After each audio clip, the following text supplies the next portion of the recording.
कहते हैं एक बाल्मीक नीचे कुल साधु, जिन शंख पचायन पूरा नादु। इसमें द्वापर युग में परमात्मा कबीर जी एक करुणा में नाम से, जैसे वो प्रत्येक युग में लीला करते हैं, जैसे कलयुग में कबीर नाम से वो प्रकट रहे हुए 120 वर्ष रहे, सह शरीर आए थे, सह शरीर चले गए। एक संत और एक सतगुरु की, एक भक्त की भूमिका करके एक उदाहरण पेश करते हैं। तो ऐसे वो करुणा में नाम से आए हुए थे द्वापर में, चारों युग में आते हैं भगवान। और उनका और वाल्मीकि परिवार, उनको जो बालक रूप में आए थे कमल के फूल पर, एक वाल्मीकि परिवार उठा ले गया था मालिक को।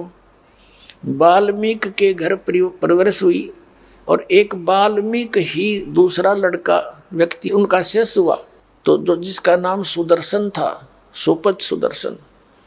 तो सुदर्शन का रूप बना के मालिक गए थे। लंबी कथा है, फिर कभी सुनाएंगे। आज जो प्रसंग है उसको पूरा करेंगे। तो सुदर्शन जो वाल्मीकि, सुदर्शन जो था परमात्मा कबीर जी यानी करुणा में जी का सत भक्ति का साधक था, मर्यादा में चलता था। जब वो वहां पहुंचे सुदर्शन रूप में, उन्होंने भोजन खाया। कहने का भाव ये है कि पहले तो रुक्मणी, उसको द्रौपदी के मन में दोष आ गया था कि ये काहे का संत है, एक जंगली सा व्यक्ति, इससे क्या हमारा ये यज्ञ पूर्ण होगा। इस ऐसे मंडलेश्वर यहाँ बैठे हैं। फिर दूसरे उसने भोजन बना के रखा द्रौपदी ने सुदर्शन जी के सामने, अलग अलग खीर, खांड, पकौड़ी, कचौरी, नारी नारी, दही बड़े सारे बनाकर अलग अलग थाली में रखे। सुदर्शन जी ने क्या सोचा कि आज तक ये मन न्यारे न्यारे स्वाद करके बकवाद करेगा, कल फिर डिमांड करेगा मेरे से कि उसे फिर खाऊंगा। तो उन्होंने क्या किया, थोड़ा थोड़ा आइटम जितना खाना था सभी कटोरियों में से थाली में डाल लिया। हलवा भी, खीर भी, दाल भी, कचौड़ी भी, पकौड़ी भी थोड़ी थोड़ी ले करके अन्नों खिचड़ी बना ली। अब द्रौपदी ने सोचा था कि मैंने ऐसा भोजन बना के दिया है, ये जंगल में रहने वाला महात्मा खावेगा और मेरे गुण गावेगा, उंगली चाटता रह जाएगा। जब उसने देखा इसने तो सारा काम बिगाड़ दिया, 1 घंटे माथा मेरा आंखें फुड़वाई धूमे पर, इसने क्या कराया यो, तो उसके मन में यो दोष हो रह गया था, जिस कारण से जितना भोजन थाली में रखा था उस सुदर्शन जी ने 5 ग्रासों में खा लिया और 5 बार ही शंख बोला। आगे शंख नहीं बोला। तब युधिष्ठिर जी ने कहा कि भगवान होगी बात, बनेगी बात, शंख बोल गया।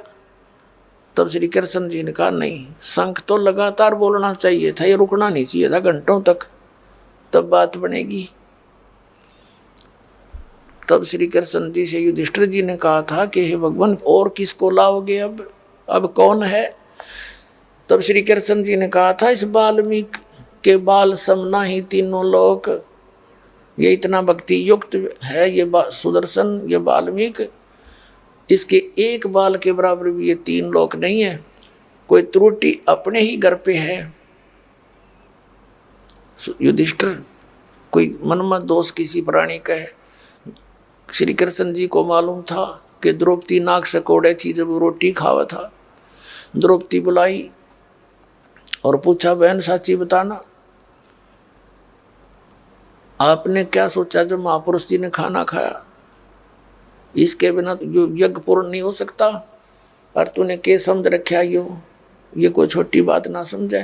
क्योंकि वहाँ उस समय वो परमात्मा स्वयं विराजमान थे, पूर्ण ब्रह्म, जो करुणा में नाम से प्रकट थे कबीर जी सुदर्शन रूप में। और श्री कृष्ण को आभास हो रहा था कि ये आम व्यक्ति नहीं है। तब कह रहा था कि सुदर्शन कोई छोटी बात ना समझो इसको, क्योंकि आभास उसी को होता है जिसमें कोई अंदर वस्तु होती है आध्यात्मिक। श्री कृष्ण जी पुण्यकर्मी प्राणी थे, तभी तो 3 लोक के प्रभु बने हुए हैं। तो वही महसूस कर सके कि ये आम व्यक्ति नहीं है, बाकी जितने बैठे थे उसको तो मजाक कर ही रहे थे। अब ये कथा बतानी पड़ गई, इसलिए आवश्यक थी यहाँ पर। तो द्रौपदी ने कहा, भगवान मेरे से गलती बन गई, मैंने बहुत गलत सोच लिया कि मैंने 1 घंटे तक धूमे में आँख फड़वाई और नहरे नहरे आइटम बना के रखे कि महाराज जी प्रसन्न होंगे भोजन खा के, और इसने ऐसा काम कर दिया, सभी एक कर लिया।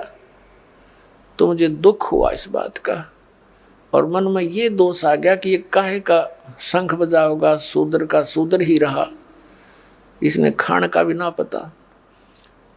मनीषा बढ़िया भोजन दिया, इसने कदे खाया भी ना होगा, देखा भी ना होगा।